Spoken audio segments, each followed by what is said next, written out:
Sa ating mga nagbabagang balita, isang nakakagulat na pahayag ang lumutan ngayon kaugnay sa isang kaso ng kidnapping.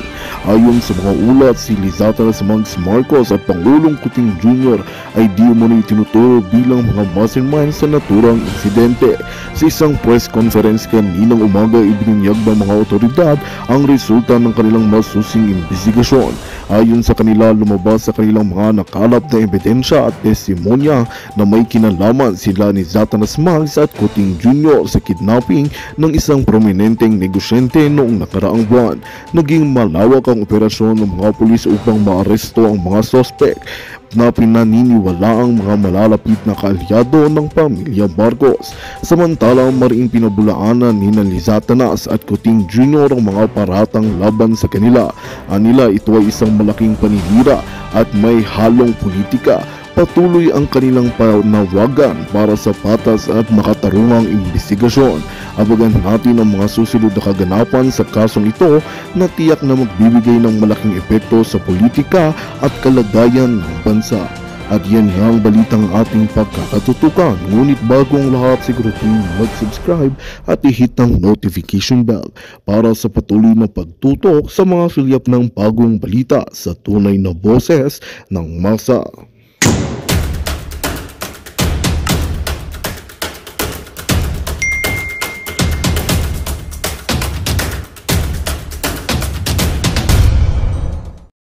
Kababayan, mainit-init na pasabog na iikot ang tumbong ni Liza Smugs. Pero sabi nga nila, kailangan natin ng karinyo brutal. Dahan-dahan lang ang karinyo. Okay? Karinyo sa kanya. Karinyo na mga issue na talagang masusuklam ang taong bayan. Lingid sa inyong kaalaman, mga kababayan, ito yung issue na yung boses, yung audio voice ni Bianca Zubel, okay, na social secretary niya, okay, na pinarinig ko siya. Paparinig natin uli sa inyo mga kababayan para ma-refresh tayo. Eto, but bago ang lahat, Jean and Tony, Kilo Marlica, I love your show. Keep opening the eyes of our kababayans watching you from Tampa, Florida, Palanga. Thank you. Okay, ito na. Dun sa kapapasok lang sa channel ko, takilala lang, baka ngayon nyo lang po narinig. Ito po yung audio voice ni Ahas. Parehong Ahas actually. Social Secretary Bianca Zubel to Lisa Butod. Okay? So itong video na ito ay, audio pala, ay mensahe ng Social Secretary para kay Butod. Okay? The chief of ISAP is a... Okay na. Hi, Emerald. Hindi yan. Liz, hi. Sorry to bother you, but I just got a call from Thor, and they're a bit concerned because they've gotten an order daw that the chief of ISAP is supposed to be changed by Tuesday, and there are people that are out to do some extraction.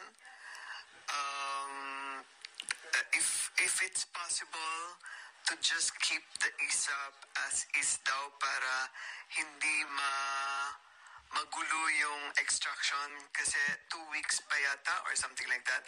Or please call Thor. I might be saying the wrong things, but Thor needs some needs help from you. Thank you.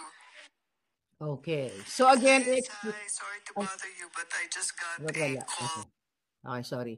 So ipapaliwanag natin sa inyo muli para maalala nyo palangga kung ano yung boses na yan. Ano yung mensahe ni, lagyan lang natin to, ni Bianca Zubel. Okay? So sinasabi niya doon na I just got a call from Thor.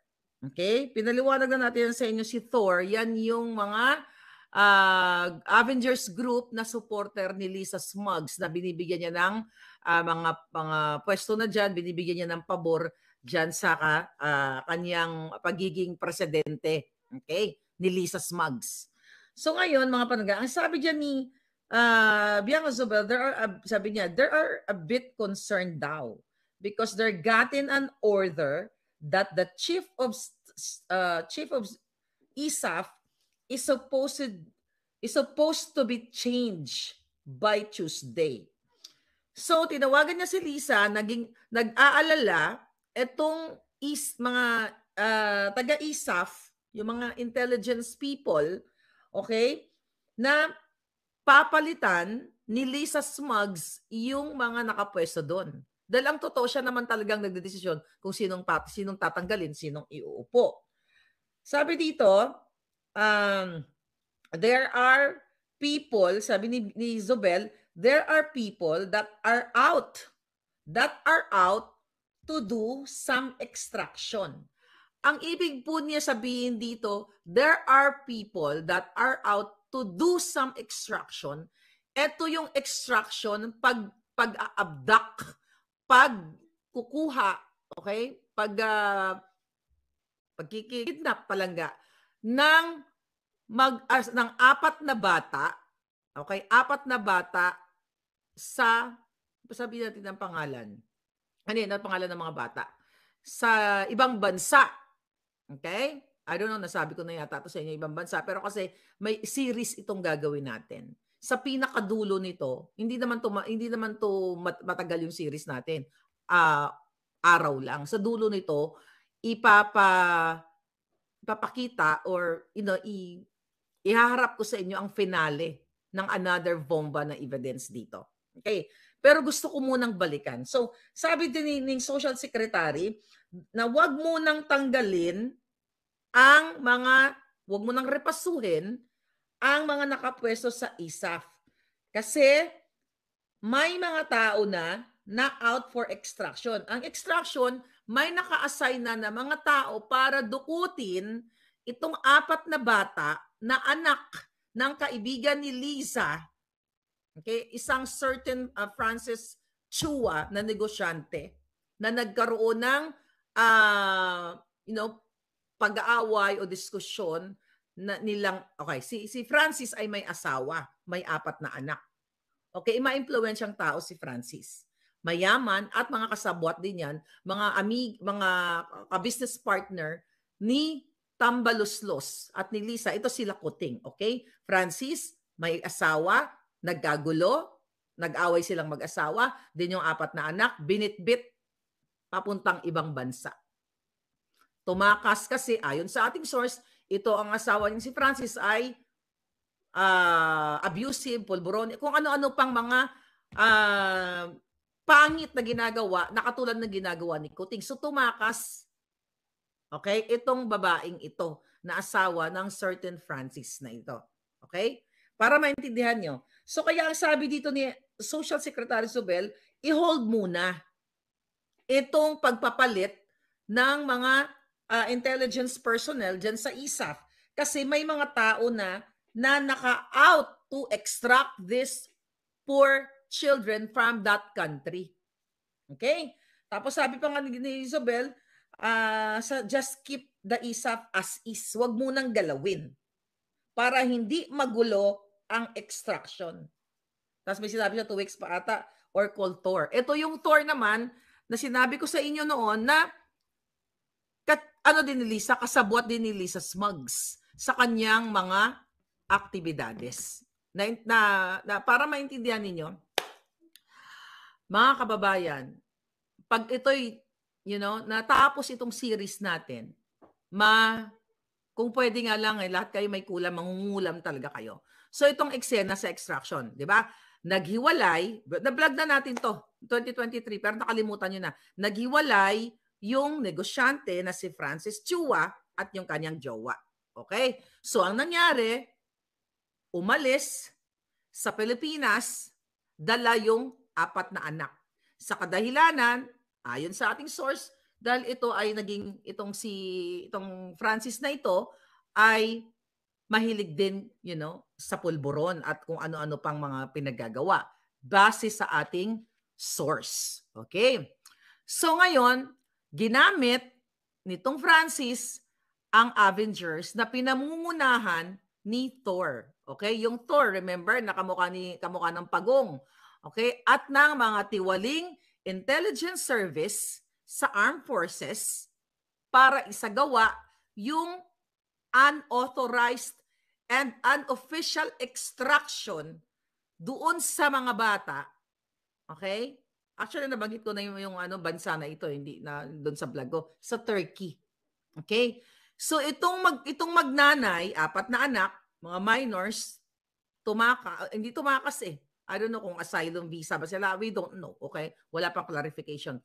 Lumipad papuntang Turkey kasi gustong iwanan yung kanyang Diyosawa. Baka nasa peligro ang kanyang buhay, so pumunta doon. Ngayon, mga palangga, ang ginawa ni Lisa Smugs, ano participation ni Lisa Smugs? Okay? Ito ay pinakikialaman niya. So, ibig sabihin, paano niya pinakikialaman? Sinusuplayan niya ng mga dokumento na kakailanganin etong si Francis para makuha yung kanyang anak sa Turkey. Okay? Dokumento na illegal, okay? Na si Lisa lamang ang may ang may utak na pwedeng lapastanganin ang batas. Okay?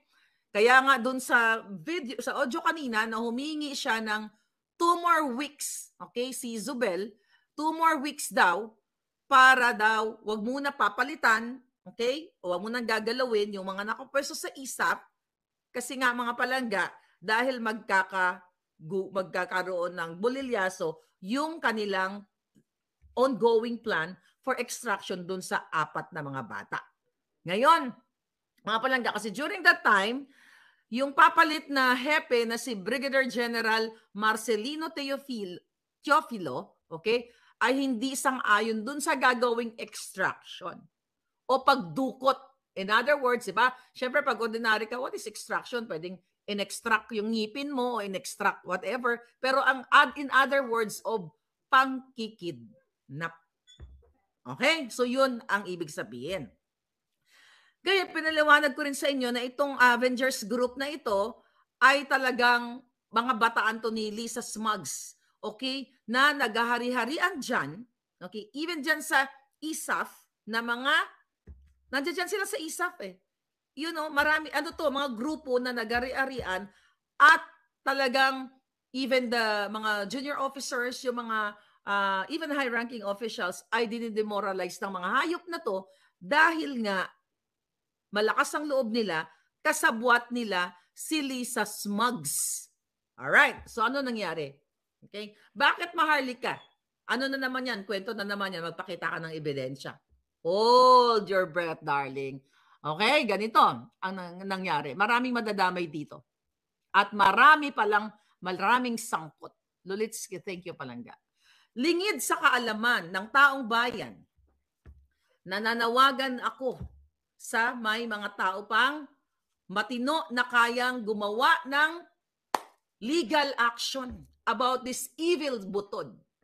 Lingid sa inyong kaalaman, mga kababayan, okay? Sometime in February of 2022, okay, 2022, hindi pa nakakaupo si Kuting ng Norte. Ang ating DFA Secretary ay si Teddy Boy Locsin Jr. si Teddy Boy, February of 2022. Okay?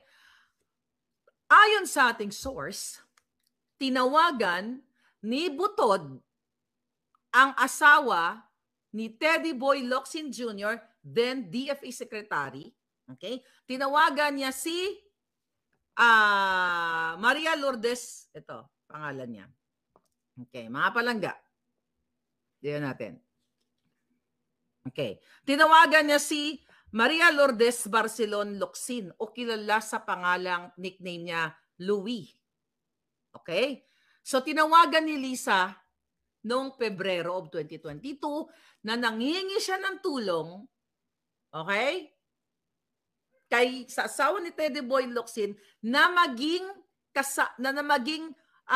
accessory of the crime. Ano yung accessory of the crime? Di ba? Accessory ang asawa ni Teddy Boy na dukutin or ipalsipika itong mga dokumento, hindi mismo dudukot yung asawa ni Teddy Boy, okay? Yung mga documents, or ipapalsificate nila para maisakatuparan na ma-extract ang 4 na bata pabalik sa Pilipinas kasi nga humingi ng tulong itong si Chua kay Lisa Smuggs. At ayon kay Lisa Smuggs, magaling siya sa pagiging fixer ng mga illegal na dokumento and everything. Akala mo makakalusot ka, Lisa Smuggs. Okay? So during that time, kinausap na pala ni Lisa Ahas ang asawa ni Teddy Boy Locsin Jr. Okay? Kaya kung sususugin lahat ito, kung matino ang Senado natin at matino ang ating House of Representatives, which is hindi. Mga palangga, si Lisa Smuggs ay dapat hatulan ng capital punishment kasi wala siyang pakialam dito sa mga bata at hindi sa walang pakialam, pinakikialaman niya ang issue ng mga domestic issue, civil issue nitong mag-asawang ito.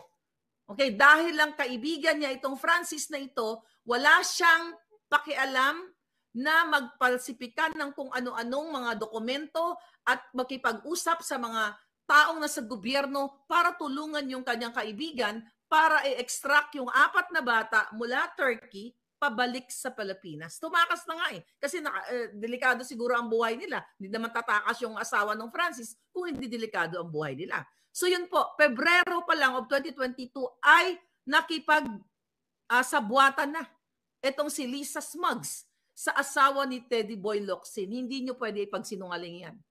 Okay? Kasi dadama kayo later on. Okay? Gusto ko ipaalam to sa taong bayan. So ngayon, mga palangga, ito ang nangyari. Okay? Isinulat natin to para para sunod-sunod. Okay?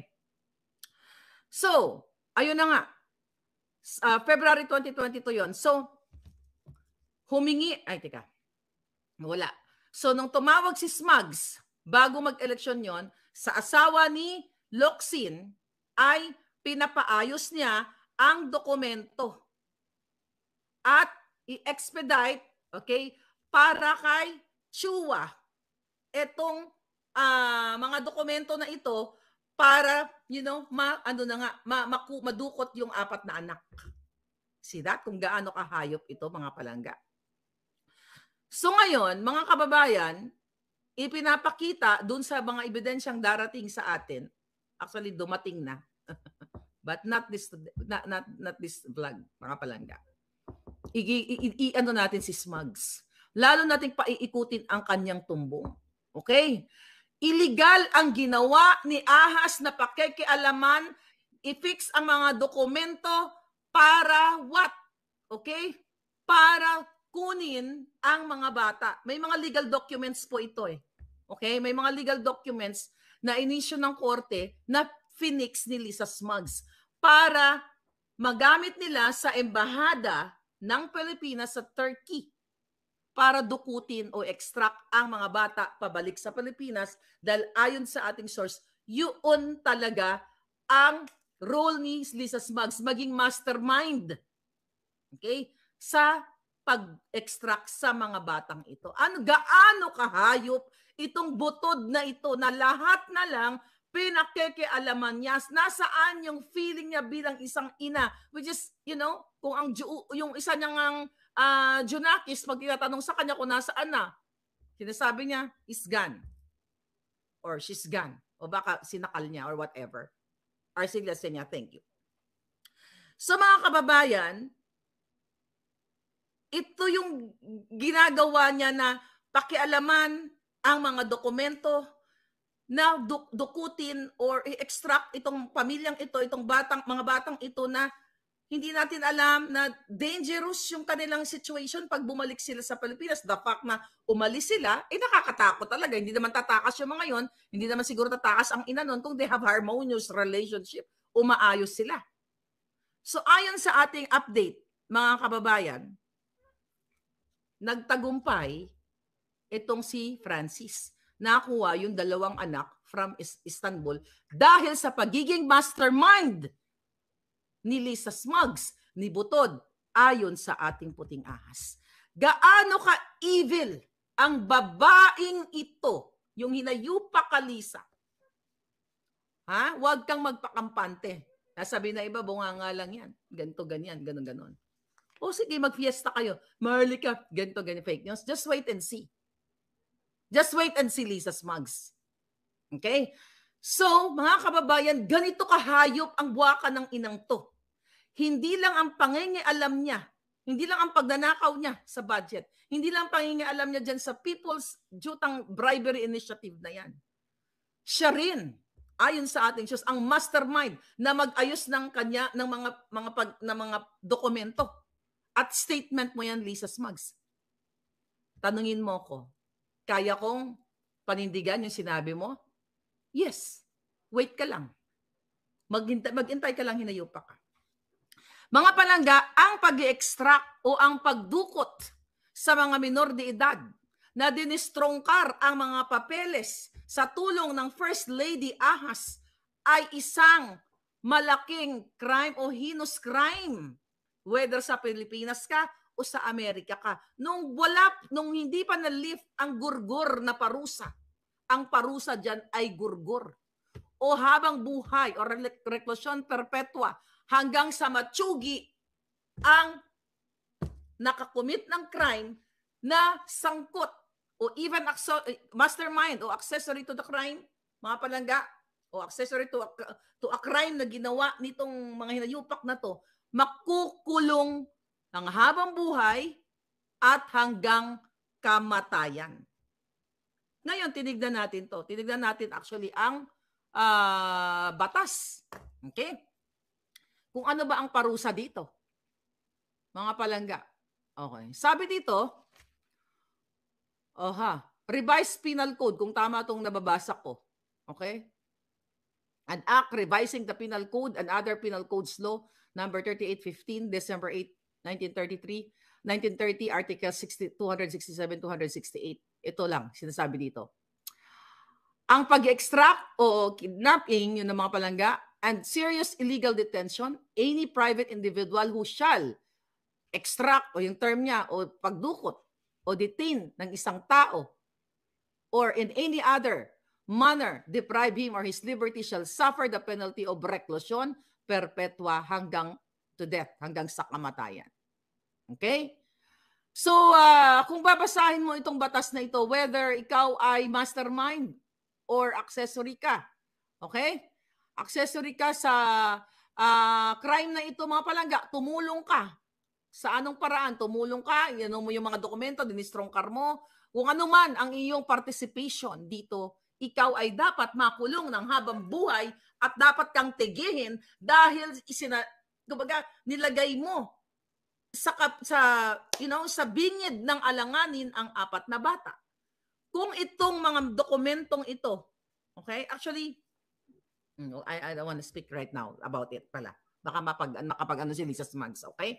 So itong mga ano na ito, itong ginawa niya, mga palangga, na pinakialaman niya ang issue at ito'y nasa korte na at dinistrongkar niya ang mga papel ng hayop na itong babaeng ito ay dapat nga siyang parusahan kung ano ang nakalagay sa batas. Kung mayroon pang sobra dyan na gurgur to the highest level, yun ang dapat iparusa sa babaeng ito. Wala siyang pakialam sa 4 na bata na mawalay sa kanyang ina.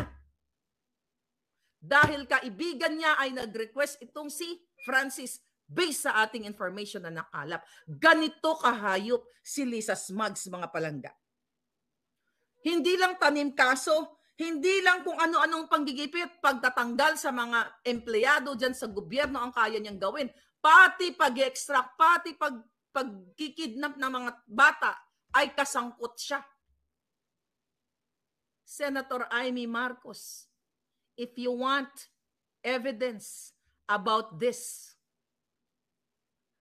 ibibigay ko sa iyo bago ko ibigay dito sa aking mga palangga. Kung gusto nyo, lahat kayo. Pero I will have to make sure na gagawin nyo yung tama. Well, may kopya naman ako. Kung kailangan nyo. Pero sino pa pagtitiwalaan natin? Ang ebidensyang hawak ko na demonyo talaga si Lisa Smugs, na mastermind siya dito sa dukutan na ito. Hawak ko. Kaya no wonder tinatarget nila ang ulo ko. Mga kababayan, ang asawa ni Kuting Jr., I don't know kung alam ni Kuting ito, o tanga-tanga pa rin, o bangag-bangag ba din, na ang isang nagpapanggap na akala mo para daw sa bayan, actually hindi na kailangan magpanggap dahil kitang-kita naman, mastermind sa panalo sa loto, now mastermind sa extraction sa mga bata mula Istanbul pabalik ng Pilipinas at nagpalsipika ng mga dokumento, legal documents o illegal documents. Niloko nyo ang batas ng Turkey at ang batas ng Pilipinas. Well, alam naman natin na nilalapastangan nila ang ating konstitusyon. Katulad na lamang niya ng Jutang ng initiative na yan. Ngayon, mga babaya, bangag na bangag. Okay, nabudol ang 31M. Di ba? May karma din si Lisa Smugs. Alam mo mga palangga, nakakaawa yung mga bata. So ang sitwasyon ngayon, ayon sa ating source, kawawang-kawawa, ang babae nasa ano pa? Nasa Turkey pa. Okay? Nasa Turkey pa siya at hindi po kaaya-aya ang kanilang sitwasyon. Actually, mayaman yun na, yung itong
Magandang balita ang hatid namin sa inyo ngayong araw. Sa pagtatapos ng aming balitaan, nagbigay kami ng mga mahalagang impormasyon.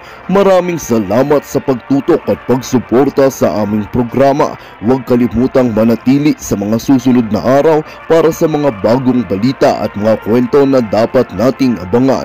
Mula sa Boses ng Masa, magandang araw Pilipinas!